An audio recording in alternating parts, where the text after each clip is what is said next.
Hello everyone, সবাইকে good morning. কেমন আছো তোমরা সবাই? আশা করছি সবাই খুব ভালো আছো। এখন ঘড়িতে বাজে সকাল 7টা আর আমি বেরিয়ে পড়েছি বাপের বাড়ি যাওয়ার জন্য। তো আমি যাচ্ছি আমার দিদির সাথে। আমার হাজব্যান্ড যাচ্ছে না, কারণ ওর অফিস আছে আজকে মঙ্গলবার, তার জন্য। তো দিদি যাচ্ছিল ওর দরকারে, তার জন্য ওর সাথে আমি যাচ্ছিলাম। স্টেশনে বসে আছি, ট্রেন চলে এসছে। আর ট্রেনটা দেখতে পাচ্ছ খালি আছে, কারণ সকালে তো ট্রেনে অত ভিড় থাকে না। তো আমাদের বাপের বাড়ি যেতে দুটো ট্রেন চেঞ্জ করতে হয়। তো আমি ট্রেনে বসে পড়েছি, আর এখানে মাম্মামকে একটু পাঁপড় কিনে দিয়েছিলাম। ও টুকটুক করে খাচ্ছিল। সকালে অবশ্য ওকে আমি খাইয়েই নিয়ে এসেছি, নয় কখন পৌঁছাবো তার তো ঠিক নেই, রাস্তার খিদে লেগে যেতে পারে, তার জন্য।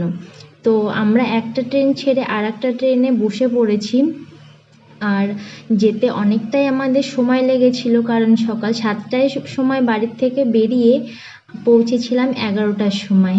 মাঝখানে গাড়ির জন্য আমাদের লেট হয়েছে, অথচ আমাদের বাড়ি থেকে বাপের বাড়ি যেতে 2 ঘন্টা লাগে।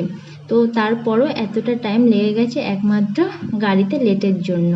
তো যাই হোক, আমি তো একটুর মধ্যে বনগাঁয় পৌঁছে গেছি। তো দেখতেই পাচ্ছ বনগাঁর অবস্থা কি। আমি তো প্রথমে চিনতেই পারিনি যে কোথার থেকে কোথায় চলে এসেছি।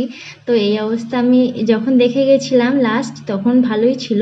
তো এরকম হয়ে গেছে, নতুন করে আবার বানাচ্ছে। তো আমরা বাড়িতে চলে আসছি। বাড়িতে চলে আসলে দেখো টমিকে দেখে আমাদেরকে ভীষণ খুশি, ও তো গার কাছে চলে আসছিলো।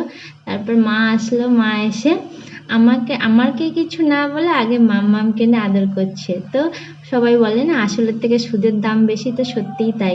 তো ভিডিওটা এই পর্যন্তই। তোমাদের কেমন লেগেছে অবশ্যই একটা কমেন্ট করে বলো, আর ভালো লাগলে অবশ্যই একটা লাইক করো। থ্যাংক ইউ সবাইকে।